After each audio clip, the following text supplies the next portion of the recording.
accepting the diagnosis and the reality of the situation at full face value.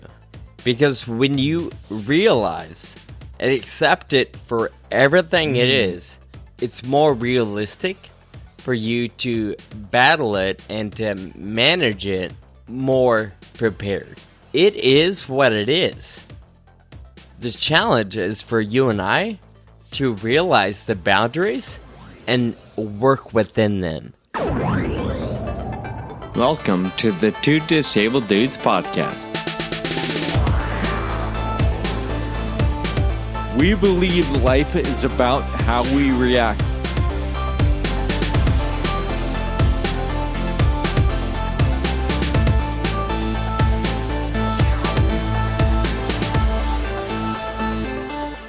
Welcome to the Two Disabled Dudes podcast. This is yet another episode that is brought to you in part by Reata Pharmaceuticals. Kyle, I've been waiting to tell you a story. I know you've heard bits and pieces of it, but also I've been eager to tell our listeners as well. A couple months back, I was flying. You know, there was a season where I was flying to Vegas like every other day, it felt like, right? Or every other week at least. There was one particular trip, direct flight, Sacramento to Vegas is maybe an hour and 10 minutes air travel. It's super short. Right. Well, I gate check my walker, right? That's pretty common. Right. I have a carry-on. And then I also typically do a small suitcase that I check. That way I don't have to worry about lugging it around the airport. It's just easy. I get on the plane. I leave my walker at the door. And I proceed to fly to Las Vegas. I personally don't have any problem waiting until the plane empties to get up, right? I'm in no hurry. Right. Yeah. It's part of the deal. I know it's how it works. On this particular flight, there was a big lull in the crowd exiting the plane. So I found a good window and I'm like, all right, I'm going to go right now. And I got off without slowing anybody down. Well, I was kind of surprised. We had been parked, if you will, for 10 or 12 minutes. My walker was not up at the gate yet. I'm like, okay, that's weird, but whatever. So I just stood off to the side and waited. My walker never came. The pilot came out at one point and was like, are you Yeah, I'm waiting for a walker. It was gate checked. It's not, wow, it's not here yet. So he went out the gate, went downstairs, and was like, oh, let's check it out.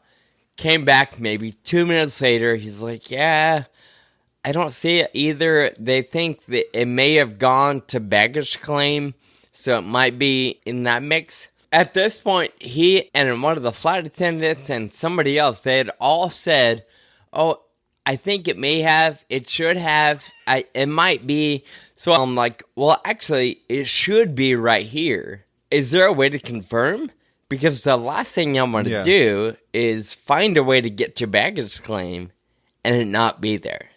He's like, oh, no, it should be there. Yeah, I'm like, no, I get it. It should be right here, but it's not. It should be a lot of things, but so, no one knows. But he was super nice. I didn't want to be a jerk or cause a scene, but I was this is not normal.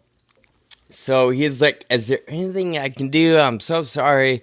Let's get you to the baggage claim. And I'm like, well, I can't walk there, so I'm going to need a wheelchair. He's like, yeah, I'll get you one. So he ordered one. They came right away, and they took me to baggage claim. And well, by the time I got to baggage claim, the little, what do you call it? The luggage things that rotate, carousels were off. Like they were empty. There was no more bags. And I'm like, where's my stuff? Well, you walk around all carousels. We go to the baggage claim office, and we're like, hey, I'm missing a suitcase and a walker. And the baggage claim people are like, oh, it should be coming up any minute. and I've had it. I'm like, all right, I know what should be happening. And this ain't it. But the guy pushing the wheelchair is super nice. He's actually kind of annoying. Way too nice. Lots of jokes. He has nothing to do with it. So I'm trying to be kosher and whatever. So I'm like, well, I'm in no hurry, I guess, so I'll just wait it out.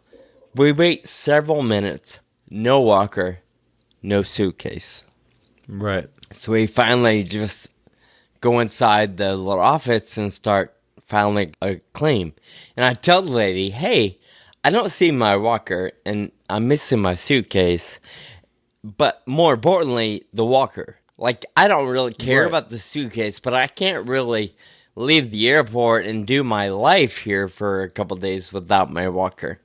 Well, she proceeded. Did you have the little tag thing that allows them to, like, scan the... That's a great question. The following message is brought to you by Reata Pharmaceuticals. Hey, Kyle, you would say that there's no time like the present, right? Yeah, of course. And? Well, you know, like, now is the time.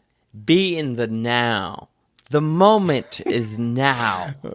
Yeah, I would say focusing on the now is pretty important. But what are you getting at? Well, I'm glad you asked. I just want to let our community know that Skyclarys omavaloxolone 50 milligram capsules is now available. Of course. The first and only FDA-approved prescription medicine for Friedreich ataxia in patients 16 years and older is now available. So, if you or a loved one has FA, be sure to talk to your doctor to see if Skyclarys is right for you. Now, dude. The time is now. And to stay updated on all things Skyclarys, visit Skyclarys.com.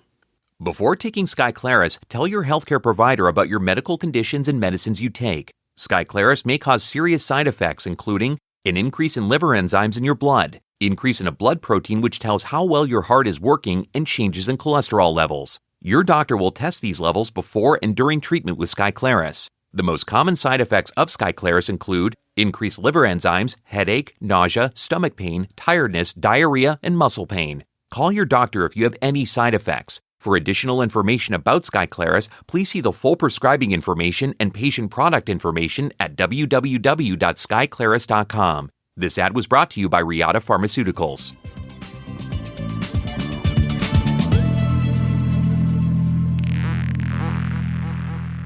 So she asks, hey, do you have your luggage tag? So I'm like, oh, it's on the back of the boarding pass. She flips it over and it's not there.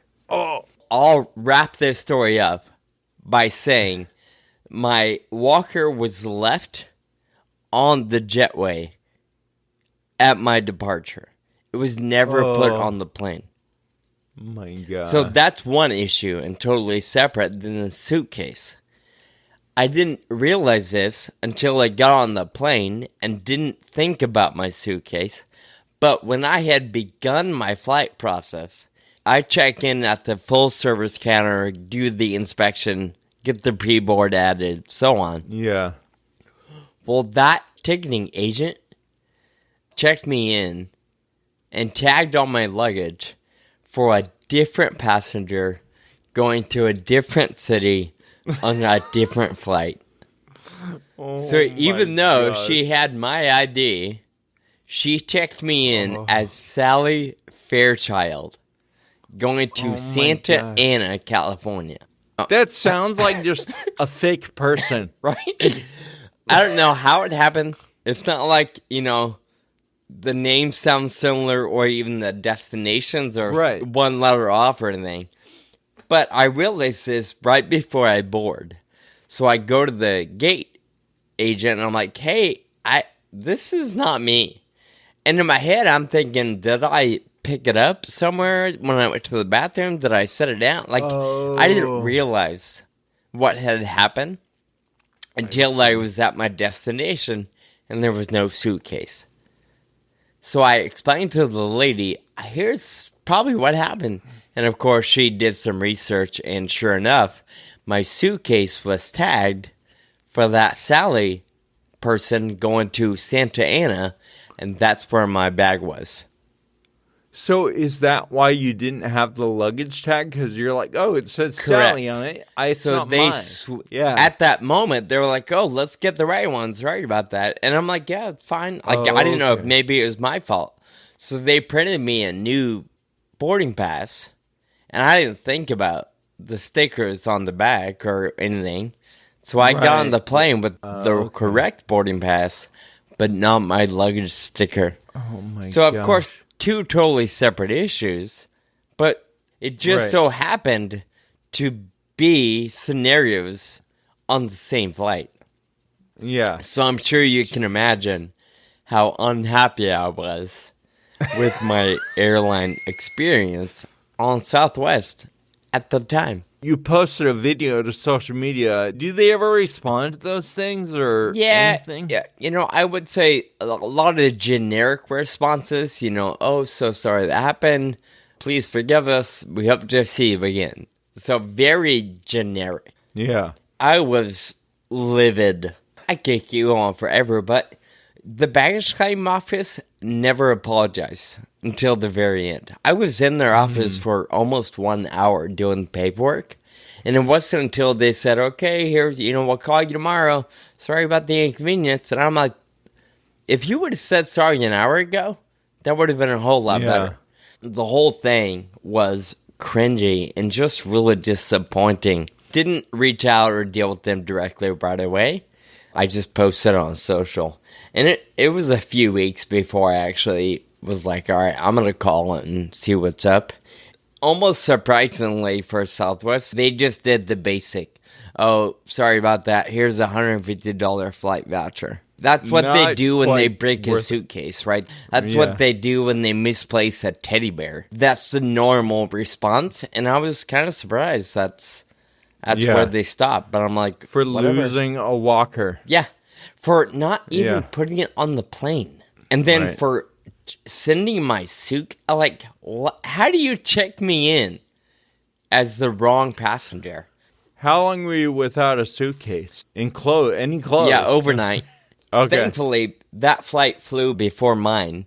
So when I was waiting for baggage, they were able to track the suitcase and confirm that it was sitting in Santa Ana, which is Southern California.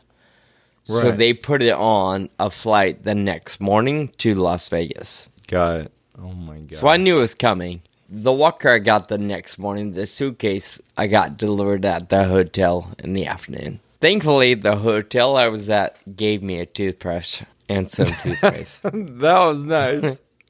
Consolation. A takeaway, a life lesson, if you will. If you're going to take a carry-on, maybe pack at least one clean outfit. Mm-hmm. Which I feel like everybody knows that, and I do too. I just never do it. So me too. I'm that's a good twice. Reminder.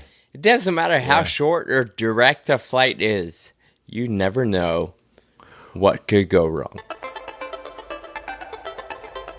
Sean, there's a concept that I've been thinking about since I started seeing it appear on Instagram. Mm-hmm. You would see these videos of somebody running, like maybe in a really cool landscape, right? And it's just a camera following this person who's running. And then over it would be, I don't even know where this audio came from, but it might have even been a podcast or something. But it said that, do you think people that are really good runners are motivated to get up at 6 in the morning and go for a run? No. Heck no. Those people are disciplined. They are not motivated. They are disciplined. That really made me think about the difference between motivation and discipline. Then when it came time for my quote of the week, I was looking around on the internet and I found one from Abraham Lincoln. Discipline is choosing between what you want now and what you want most. What makes us comfortable, what we want at the moment, might not be the thing that gets us to where we want to go. I think we've talked about this in quite a few different ways. Yeah.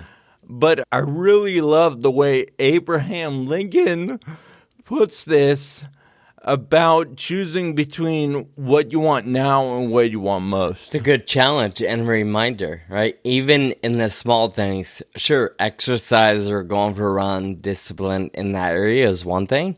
But what about your spending habits? I think about my coffee or my lunch or, something seemingly minuscule. Do I really want that $5 coffee now? Or do I really want to buy a house later? And will that $5 make a difference? Maybe not once, but it certainly adds up over time. So that's a good point. Thank you, Kyle. Great quote. And that's the quote of the week. That quote really relates to what we want to talk about today.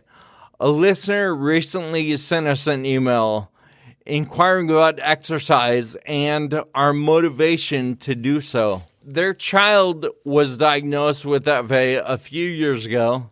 The child is doing well in school, keeping in contact with their friends, going to their doctor's appointments. So this parent reached out and said, my child is awesome, but as you can see, exercise is not a part of this description of my child. They reference the fact that exercise is really good for people with FA or neurological disorders. Exercise is one thing we can do to fight back. They were concerned about their child, like any parent would be, and asked what our motivations are for exercise.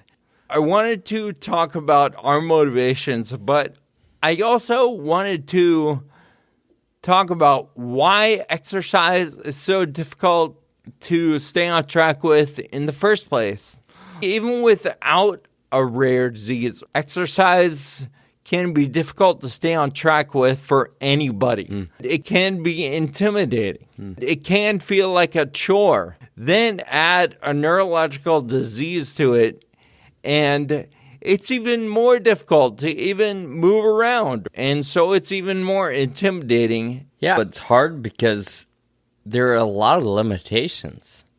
When I go to the gym, I can't do everything I want to do. Or there's some pressure to hurry, especially at time of day. If there are other people that want to use that machine, it's like I can't. I don't know. I just feel awkward when it takes me a few minutes longer to load in and out of that bench or whatever it might be. So that's weird. There's all kinds of pressure, not even just in the aspects you mentioned of dealing with whatever comes with a neurological disorder. And you said this, but I will clarify, exercise is hard for everybody. Yeah. It does not matter. There's perfectly able-bodied people that struggle with getting out of bed and go to the gym, right? Or staying on that routine. You're right. Sean, especially with a neurological disease, there are some things that we literally can't do. No matter how much positive spin or positive thinking you put on it, there are things that we can't do. I think of a quote from Stella Young from her TED Talk, no amount of positive thinking is going to turn stairs into a ramp. No matter how much positive thinking we have about exercise, it's still really hard. Yeah, it's a good quote. Sean, let's talk about what motivates you to exercise. Because I know you're in the gym a lot. So why do you go? For me personally, some of my motivation is just vanity. I want to look good. Or maybe not even that. I don't want to look unhealthy. Terrible. So, I don't have a six-pack and, I'm not super toned, then I'm okay with that. But what I'm not okay with is a beer belly. That's a big factor for me. Living with FA, and although I'm not in a wheelchair, I know I'm more sedentary than a lot of my peers. A lot of my peers, they can run around, go play disc golf, do physical activities, whether it's in the gym or just playing with their kids. And that's going to make a difference in their physique. I can't really do that kind of stuff. So it's not so much that I feel the need to go spend 3 hours lifting weights every day, but I do feel the need to move my body at the gym, because I can do it there more so than a park, in order to make what I eat and drink okay. To stave off the unnecessary weight or fatty weight. So that's a big factor for me. But also in the back of my head, there's always this notion, and this is true no matter who you are or what you're up against in life. You've got to use it or you're going to lose it. Yep. So I'm going to keep the blood flowing. I'm going to keep my heart healthy. And part of the way I do that is to go on the Stairmaster at the gym, or to go lift some cable weights or machines and stay active in that regard. There aren't too many times where I work myself out to a point of exhaustion. So I'm not trying to become Arnold Schwarzenegger or win some sort of men's physique challenge. But I do find it important to burn some calories and get that heart rate up. And for me, it's because A, I don't want to be unhealthy, and B, I don't want to lose my ability to do so. Those are the two big factors for me. When we talk about vanity and working out to improve physique and just chisel and look good, it's worth noting that both you and I have a very similar physique. And both of our fathers are very skinny as well. Yeah. My grandpa, same exact physique. And so for me, I don't have to consciously do a whole lot to stay skinny. Like, I could eat a whole pizza and I would you know what I mean? But that's not the case for everyone. Yeah. When I was doing CrossFit, one of our coaches, if you looked at her, she was overweight, but she could lift more, and even aerobic stuff, she could kick people's butt all the time. But you would not think that by looking at her. Body's shapes come in all sizes. It's worth thinking about what we're given that is not our choice when we think about our bodies. For me, I think the main driver is that I want to be able to do what I want to do. I rode a century yesterday with a few friends, and I would not have been able to do that if I didn't put in the time and effort to be able to get to the point where I was going to be able to do that. And it's something that I really enjoyed. I want to be able to continue doing that, and that's probably the main reason why I continue getting out there. The second thing is something that I mentioned just now, is that I really enjoy it. It's not a chore. Well, when I'm balancing all the other things in my life, work, the podcast, hanging out with friends, doing other things, it can't be hard to find the time, right, to go out for a long bike ride. But I love doing it. That makes it a little easier to get out there. Maybe you don't like cycling. Maybe you don't like going to the gym. But find something that you do like. Then it won't be such a chore. I would agree. The key is finding even one thing that's going to get your body moving. Even if that's a simple walk around the block. Maybe that's where you start. A long time ago, you and I were using that phrase quite often. What's the one thing you're going to do this week to move toward a goal? And that's what's in my head right now. I think back to the time I broke my femur.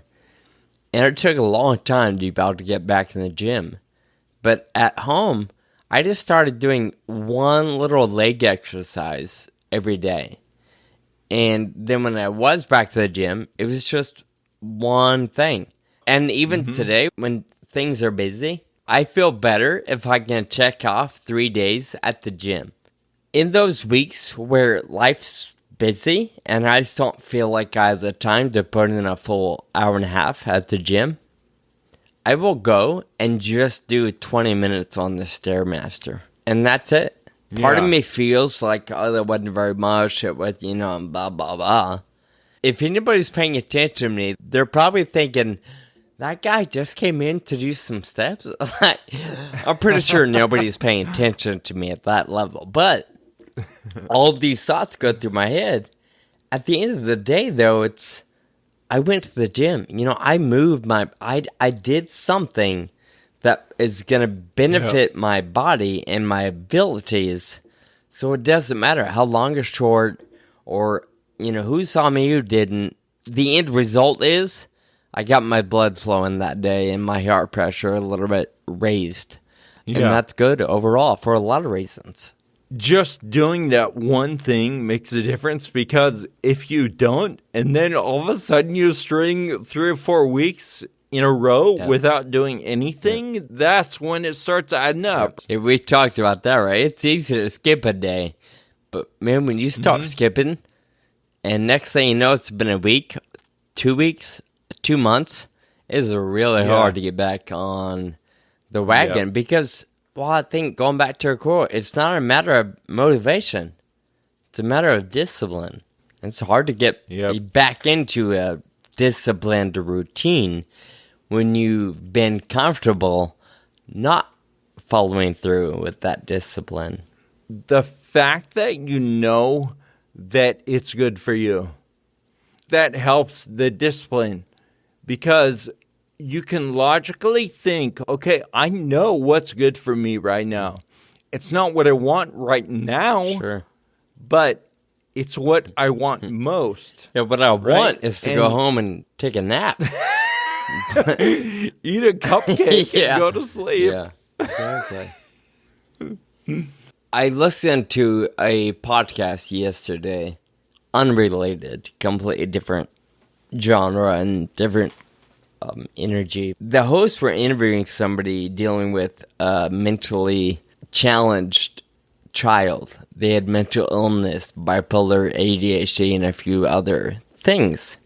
So there's quite a lot that goes into psychotic episodes, right? And I'm no professional, but I found the interview interesting, and the host had asked this parent, what some advice you would offer to other families in your position or situation. Yeah. And one thing she said was accepting the diagnosis and the reality of the situation at full face value.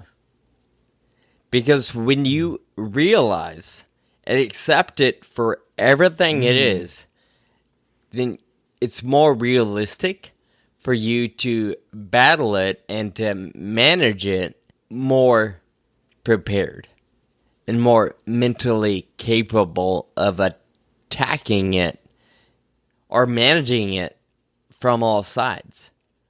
And she made the comment like, it is what it is. The challenge is for you and I to realize the boundaries and work within them. And although she wasn't talking about exercise and muscular conditions, the way she worded it and explained her train of thought just triggered something in me. I'm like, oh my gosh, that's pretty powerful. So one thing that I'm thinking about in regard to this conversation, when it comes to exercise at the gym and my neuromuscular limitations and my age, I would love to have big, broad shoulders and chiseled abs. And when I look around the gym, there are plenty of people that I just want to punch. Or, like, I'm jealous. Like, oh my God, look at that. It's like amazing. But I've also come to terms with the fact that, A, I'm not willing to put in the work for that. And B, it is unlikely that I will ever be that. And I'm okay with that. But I'm not okay with is letting my heart fail because I don't Yeah. keep moving. Be okay with what you're up against and find ways to work around it or manage within it. As we all know, denial is a big part of a diagnosis and just grappling with fitting it into your life. You can't fight against or work with something that you don't even recognize is there. Yeah. That's a big part of mounting the defense or even offense to whatever you're dealing with, is recognizing it for what it is, like you say. Then it becomes part of the strategy. For both of us, exercise is definitely a part of our strategy against the FA and, for all these other reasons that we mentioned as well. But I think to a large degree, a lot of what we've done over the last 7 years is we've talked about FA and we've talked about our disabilities and limitations so much that there's a lot of it that we can recognize. I'm not saying that we're 100% there and that we're flawlessly approaching our disease, but I think when we talk about these things and we throw them out there and try and figure it out, then we can incorporate that into our strategy, and exercise is part of the way both of us fight back against the FA. For sure. The thought process is that it'll help slow progression. And I believe that 100%. Yeah. If, I do too. whether it's a bone break or some other issue, if all you do is lay in bed and let it heal, it won't heal the same way. It won't heal as strong. There needs to be some resistance. I remember after my bone break, the surgeon wanted me to stand up the day after my surgery. And it hurt like I'd never felt that kind of pain. He was like, oh, you need to stand up for 5 minutes. I'm like, are you kidding me? Come back in a week or tomorrow. And they explained, you've got to kind of fight through that pain to help build up some resistance in the muscle and in the bone. So I'm like, okay. And that correlates to a lot of different areas and principles in life. I don't know that either of us, actually, no, I do know that neither of us are qualified to comment on parenting, on what advice a parent should give to their child. That is not our expertise. Sure. I do appreciate talking through some of the things that are really hard and some of the ways that we can approach exercise and making ourselves more healthy. Yeah. Kyle, I know you could talk about trekking and working out and being the muscle man that you are all day long, but I don't want to listen to that all day long. So let's close this out like we always do, ending with the note of gratitude. Expressing gratitude is a principle everybody should apply and put into practice in their life. So we have made it a habit to close every episode with what we refer to as a thank you note. My thank you note is related to our exercise. I'm saying thank you to the Sac State Aquatic Center. There is a small lake in Sacramento that is created by a dam, and right there at the dam and on this small lake, there is the Sac State Aquatic Center, which is the university's spot for all of their water athletes, right? Rowing and sailing. Yeah, maybe? sailing. Yeah, they do triathlons. It's right next to the bike trail, so all kinds of stuff unfolds here at a collegiate athletic level. Well, it's also open to the public, and they have gear that you can rent or equipment like paddle boards, kayaking. They do a lot of community stuff, especially for kids, teaching you how to sail and how to do all these different things. So anyway, I love kayaking there. It's fairly inexpensive. When the weather was nice, it's a lot of fun. And a couple of us went out the other day, and I hadn't been in a couple years. Just being on the water, I thought to myself, man, why have I not done this more? It is phenomenal and easy. It's accessible. They make it easy for folks with disabilities. I'm just impressed with the overall operation and what they offer. So I'm saying thank you to the Sac State Aquatic Center. My thank you note goes out to Dr. Dave Lynch. A lot of us in the FA community know Dr. Lynch. He sees more people with FA than anyone else in the world. He's always on call. He is answering people's emails within like 5 minutes. If you call him, he's always available to chat for a second, and just an incredible guy. Well, he was one of the guys that was on our bike ride and mentioned he's our doctor, but he's a great friend to the FA community, and that's what I love. He just puts his heart into his work because he's working for family, and that's what he's built over his career. So thank you to Dr. Lynch for just being an incredible person. Sean, as you know, this episode is made possible in part by Reata Pharmaceuticals. We'd like to encourage our listeners to share this episode if they like what they hear.